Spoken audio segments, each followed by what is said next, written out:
তবে রিগ সংকটের কারণে ওই কাজ এখনো শুরু হয়নি। সিলেট গ্যাস ফিল্ড লিমিটেড কর্তৃপক্ষ বলছে, কয়েকদিনের মধ্যে তেল কূপটির খনন শুরু করে জুড়েই চালু হতে পারে তেল তোলার কাজ।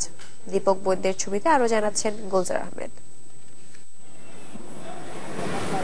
গ্যাসের আধার হিসেবে পরিচিত সিলেটের গোলাপগঞ্জ উপজেলার কৈলাসটিলা। বছর তিনেক আগে কৈলাসটিলার ৭ নম্বর কূপে ত্রিমাত্রিক জরিপ চালিয়ে তেল ও গ্যাসের সন্ধান পায় বাপেক্স।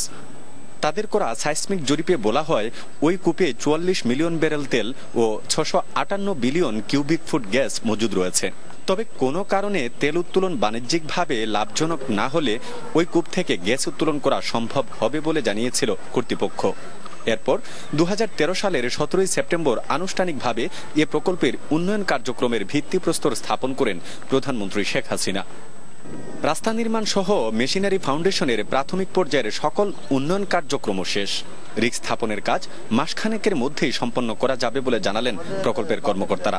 আমাদের আনুষঙ্গিক সকল কাজই শেষ হয়েছে, আর তেমন কোনো কাজ বাকি নাই।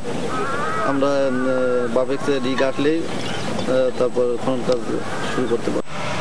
আর জুন মাস থেকে আনুষ্ঠানিকভাবে তেল উত্তোলন কার্যক্রম শুরু করার কথা জানালেন সিলেট গ্যাস ফিল্ডের এই কর্মকর্তা। আমাদের ইনফ্রাস্ট্রাকচার শেষের দিকে, ইতিমধ্যে আমরা খননকারী প্রতিষ্ঠান বাপেক্সকে আমরা মোবিলাইজেশন নোটিশ দিয়েছি এবং তারা অতি সম্প্রতি তারা মোবিলাইজেশন শুরু করে দেবে।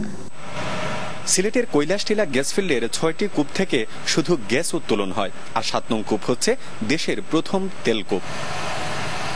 সংশ্লিষ্ট কর্মকর্তাদের তথ্যানুসারে এখান থেকে প্রতিদিন ৫০০ ব্যারেল করে তেল উত্তোলন করা সম্ভব।